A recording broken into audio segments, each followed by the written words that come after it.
नमस्कार, आदाब। कर्नाटक अखबार के हमारे इस प्रोग्राम अखबार की खबर में आपका स्वागत है। ये प्रोग्राम वो है जहां अलग अलग अखबार में छपी हुई जो प्रमुख खबरें हैं उसके बारे में जानकारी दी जाती है। तो शुरू करते हैं ये प्रोग्राम। इसमें पहली खबर जो आ रही है वो जयपुर और दिल्ली से जुड़ी हुई है और ये खासकर कांग्रेस की खबर है और कांग्रेस के लिए एक तरीके से बुरी खबर है। ये खबर यह है कि सचिन पायलट जो राजस्थान के उप मुख्यमंत्री हैं, डिप्टी चीफ मिनिस्टर हैं, उन्होंने बगावत कर दी है कांग्रेस के खिलाफ और उन्होंने एक तरीके से कह दिया है कि अब वो कांग्रेस के साथ ज़्यादा लंबा जुड़े हुए नहीं रह सकते और वहाँ के जो मुख्यमंत्री हैं अशोक गहलोत, उनके खिलाफ ही उन्होंने अभी बयानबाजी शुरू कर दी है। ये कांग्रेस के लिए बुरी खबर है इसलिए क्योंकि कुछ 3 महीने पहले ही कांग्रेस ने मध्य प्रदेश में अपनी सरकार गंवाई है। वहाँ कमलनाथ की सरकार थी और ज्योतिरादित्य सिंधिया जो एक दिग्गज नेता रहे हैं कांग्रेस के, काफ़ी वर्षों से वो जुड़े रहे हैं, उन्होंने एक तरीके से कांग्रेस के खिलाफ ही बगावत कर दी उस पार्टी में। इतना ही नहीं, उन्होंने अपने विधायकों को अलग भी कर दिया। सरकार गिनाने में वो सक्सेसफुल हो गए और कमलनाथ की सरकार वहाँ गिर गई और बीजेपी की सरकार फिर से वहाँ बन गई कम अरसे में ही। मतलब किसी ने सोचा भी नहीं था कि ज्योतिरादित्य सिंधिया इस तरह से बगावत करेंगे और सरकार को गिरा देंगे और शिवराज चौहान की सरकार, बीजेपी की सरकार जो गिर गई थी, वो वापस सत्ता में आएगी। और हमने देखा है सरकार भी बन गई और ज्योतिरादित्य सिंधिया के जो काफ़ी सारी जो विधायक सपोर्ट कर रहे थे, उनको अभी सरकार में हिस्सेदारी भी मिल गई है और अलग अलग मिनिस्टर बन गए। बस इसी तर्ज पे ऐसा लग रहा है कि अब राजस्थान भी कांग्रेस के हाथ से जाने वाला है क्योंकि सचिन पायलट ने बगावत कर दिया है। उन्होंने कहा है कि अब वो कांग्रेस के साथ और खासकर अशोक गहलोत के साथ लंबा नहीं काम कर सकते और उन्होंने अपनी दावेदारी भी एक तरीके से पेश करनी शुरू करी कि वो बड़े नेता हैं। अखबार ये कहता है कि वो रिपोर्ट में कि करीब 30 विधायक उनके समर्थन में हैं और उन्होंने फैसला किया, मैंने सचिन पायलट ने फैसला किया है कि वो विधायक दल की जो कांग्रेस विधायक दल की जो मीटिंग है उसमें शामिल भी नहीं होंगे। इसके बाद पूरी राजनीति कांग्रेस में गरमाई गई है। कांग्रेस हाईकमांड ने तय किया है कि कुछ लीडरों को वहाँ राजस्थान भेजें, उनके जो आला लीडर हैं उनको राजस्थान भेजे और अशोक गहलोत हो, सचिन पायलट हो, इनके बीच में जो तनातनी चल रही है इसको कम करने की और सरकार बचाने की पूरी कोशिश अब वो कर रहे हैं। अब ये नहीं मालूम आने वाले दिनों में क्या होने वाला है, क्या कांग्रेस सरकार बचाने में कामयाब होती है या फिर उसी तरीके से जो सरकार उनकी गिर गई है मध्य प्रदेश में और वहाँ बीजेपी की सरकार आई है सत्ता में, तो क्या फिर राजस्थान भी कांग्रेस के हाथ से निकलने वाला है। अब ये नहीं मालूम क्योंकि कुछ बड़े राज्य ही बचे थे जिसमें कांग्रेस की सरकार थी, जैसे कि मध्य प्रदेश और राजस्थान। अगर ये बड़े राज्य भी कांग्रेस के हाथ से निकल गए तो फिर कांग्रेस नेशनल लेवल पर और स्टेट लेवल पर काफ़ी कमज़ोर हो जाएगी। अभी कांग्रेस आगे इसका क्या करेगी, किस तरह से इसको पूरे मामले को हैंडल करेगी, ये देखना है और किस तरीके से सचिन पायलट अपना दाव चलते हैं, क्या वो कामयाब होते हैं, सक्सेसफुल होते हैं अपनी दावेदारी पेश करने में और जो वो चाहते हैं वो पूरा उनको मिल जाए, जो सत्ता में भागीदारी चाहते हैं और जिस तरह से वो ताकत चाहते हैं राजस्थान में, वो उन्हें मिलती है या नहीं, ये देखेंगे। इसके बाद अगली खबर ये मध्य प्रदेश से खबर है। ये इसी तरह से वही है जैसे मैंने बताया कि जहाँ जब कांग्रेस की सरकार थी उसको, कमलनाथ की सरकार को गिरा गया, कांग्रेस के अपने विधायकों ने गिरा दिया और अब वो सरकार भी बन गई। तो एक खबर यह आती है कि जो विधायक, कांग्रेस के विधायक जो बीजेपी में शामिल हुए थे, उनका अलग अलग मंत्री पद उनको दिया गया है और अच्छे बड़े बड़े पदों पे वो आ गए हैं। इसका मतलब ये है कि ज्योतिरादित्य सिंधिया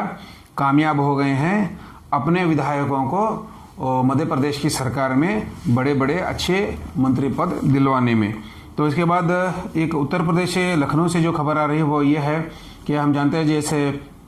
विकास दुबे का एनकाउंटर हुआ और उससे पहले 8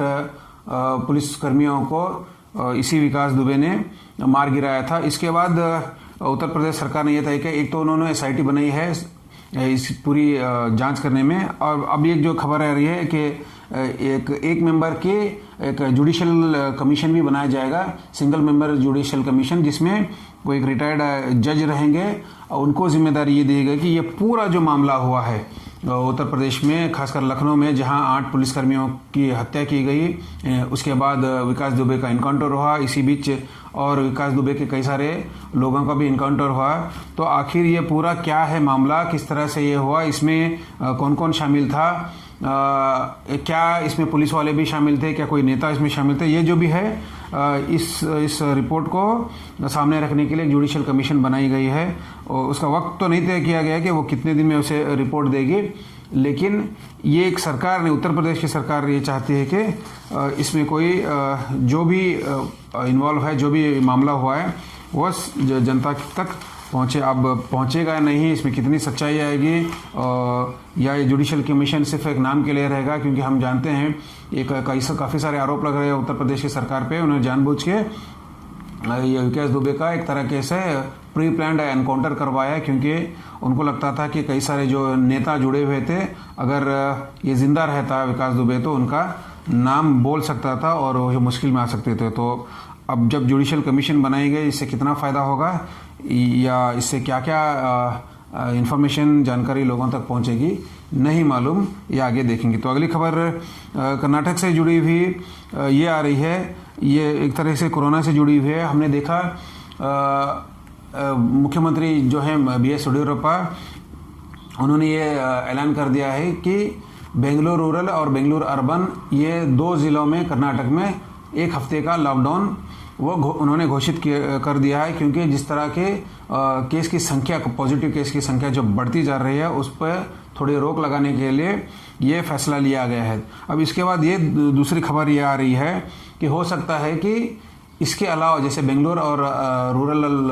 बेंगलुरु अर्बन के अलावा करीब 10 से 15 और ज़िले हैं कर्नाटक में जिनमें भी लॉकडाउन किया जा सकता है। अभी ये आखिरी फैसला तो नहीं हुआ है कि किन ज़िलों में कितने दिन के लिए लॉकडाउन होगा, कौन कौन से ज़िलों को सिलेक्ट किया जाएगा, लेकिन सुनने में ये आ रहा है कि वो ज़िले जहां कोरोना केस की जो संख्या है वो बहुत ज़्यादा है, उन ज़िलों में जैसे कुछ जो नाम सामने आ रहे हैं वो हो सकता है यादगिरी है, बल्लारी है, रायचूर है, दक्षिण कन्नड़ा है, धारवाड़ है, गुलबर्गा है, गदग है, बीजापुर है। इस तरह से कुछ ऐसे ज़िले हैं जहां रोज़ के पॉजिटिव केसेस की संख्या जो बढ़ती जा रही है। तो सरकार ये तय सुनने में आ रहा है जो खबर के मुताबिक कि सरकार हो सकता है कि अलग अलग ज़िलों में भी लॉकडाउन घोषित करे। अभी इसके लिए कोई फाइनल डिसीजन लिया नहीं गया है कि कितने ज़िलों में और इसकी शुरुआत कब होगी। खबर ये कहती है कि मुख्यमंत्री वो खुद अभी होम क्वारंटाइन में हैं, लेकिन फिर भी वो वीडियो कॉन्फ्रेंस के ज़रिए जुड़े हुए हैं अफसरों से और उनसे एक जानकारी लेंगे कि क्या हालत है अलग अलग ज़िलों में और किन ज़िलों में ज़रूरी है लॉकडाउन करना। ये अब हो सकता है कि 1-2 दिन में हमें पता चल जाए कि कर्नाटक की किन ज़िलों में और लॉकडाउन होने वाला है। कर्नाटक की और एक खबर है कोरोना से जुड़ी, बहुत इंपॉर्टेंट खबर यह है। ये खबर ये कहती है कि करीब 23,000 से ज़्यादा लोग जिनको होम क्वारंटाइन किया गया था, उन्होंने अपना गलत एड्रेस दिया है। मतलब जो घर का जो उनको एड्रेस देना था, पता देना था, उन्होंने अपना बिल्कुल गलत पता दिया है। इससे बहुत नुकसान ये होता है कि जो हेल्थ वर्कर हैं इन पर जो नज़र रखते हैं कि जिन पर जो होम क्वारंटाइन किए गए हैं, ताकि वो हम अपने घर से बाहर ना जाएं और किसी दूसरे को ये कोरोना ना फैलाएं, तो जब अगर वो पता ही गलत देते हैं तो फिर ऐसी सूरत में बहुत मुश्किल हो जाता है हेल्थ वर्कर को इन पर ट्रेस करना, इन पर नज़र रखना, क्योंकि अगर गलत ही पता है तो इनको पता ही नहीं चलेगा, मालूम नहीं होगा कि किस घर पे जाना है वो, और जो जिसको होम क्वारंटाइन किया गया था वो किस घर में है। तो ये बहुत गलत बात है। जो लोग पॉजिटिव पाए गए हैं, जिनको कहा गया कि होम क्वारंटाइन करने के लिए, ये उनकी जिम्मेदारी बनती है कि वो ऐसे झूठा पता ना दे, गलत जानकारी ना दे, क्योंकि ये सिर्फ उनके लिए फ़ायदे के लिए बात नहीं की जाती, बल्कि समाज के दूसरे लोगों के लिए भी है, ताकि अगर ये सेफ रहें, घर पे रुके रहें 14 दिन के लिए या 7 दिन के लिए, जितने दिन कहा गया रुकने के लिए, तो इससे ये खुद भी जल्दी से ठीक हो सकते हैं और ये दूसरों को भी फैला नहीं सकते बीमारी। तो अब ये देखेंगे सरकार ये किस तरह से इस चीज़ को हैंडल करती है कि जब पते 30,000 से ज़्यादा लोगों ने अपने गलत पते दिए हैं, तो सही पते वो किस तरह से ढूंढती है। और किस तरह से उन लोगों को वापस ट्रेस करके अपने घरों में क्वारंटाइन करती है। तो ये कुछ इम्पोर्टेंट खबरें थी आज की। कल मैं फिर आऊँगा आपके सामने जानकारी देने के लिए अखबार की खबर में। धन्यवाद।